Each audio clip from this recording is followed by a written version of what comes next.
Few weeks of life, babies need a chance to kind of get in tune with the clock, and they're not going to do this by feeding. Some people will tell you, well, if you feed your baby at night, he's going to think it's daytime and then he's never going to figure it out. It doesn't work that way, actually.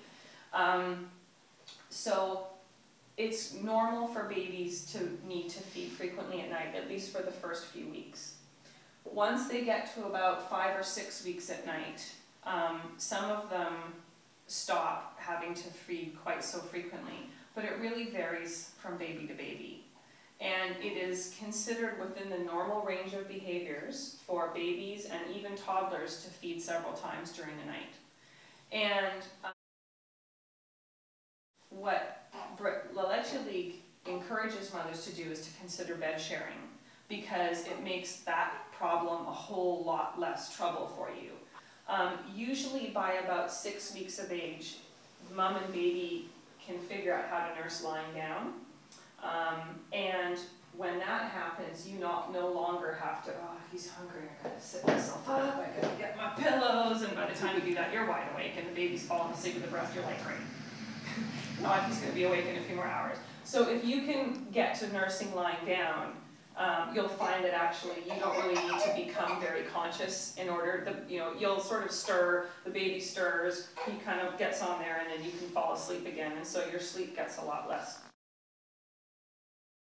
In the media, there's a lot of real bias towards crib sleeping, but there are lots of really good scientific studies done, a lot of them by Jim McKenna at the University of Notre Dame, and he's written a book called Good Nights.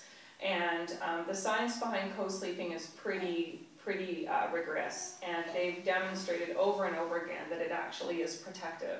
Now this assumes that you're not on any medications that might make you drowsy, that you don't smoke, that nobody in your house smokes in the house, and that you're not a drinker. And those things seem kind of common sense to us, but what's really amazing is that mothers have instincts, and you ask any mother who has slept with her newborn and she'll tell you two things. First of all, you always somehow wake up right before they do. I don't know, both my babies co-slept with me, and I still thought it was freaky wild, but it's true. It's like you'll sort of wake up, and all of a sudden you look at your baby, and as you're looking at your baby, they kind of wake up and start wiggling their head a bit. So you are very attuned to what your baby's doing. The second thing is that the babies, even when they're brand new, are very attuned to what's going on around them. If you ever accidentally get a corner of a blanket that kind of flips onto their cheek, their little arms start going like this, and there's no way you can sleep through that.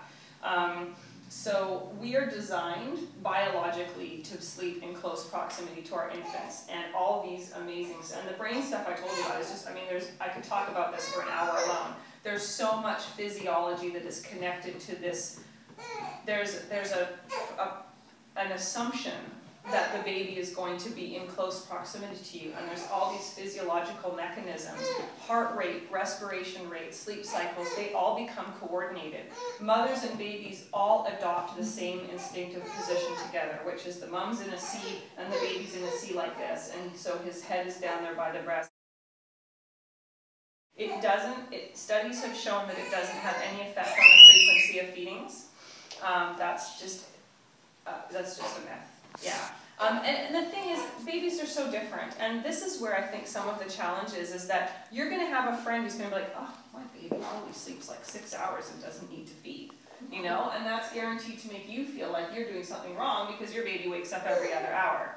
So there's a lot of variety, and you have to look at population studies to get an idea of what's normal. So when I say to you, it's really normal for babies to feed a lot through night, you may be that poor mom who's all 4 of your friends who've had babies happen to have babies who are sleeping long. And that's guaranteed to make you feel like you're not doing something right. But it's not the case.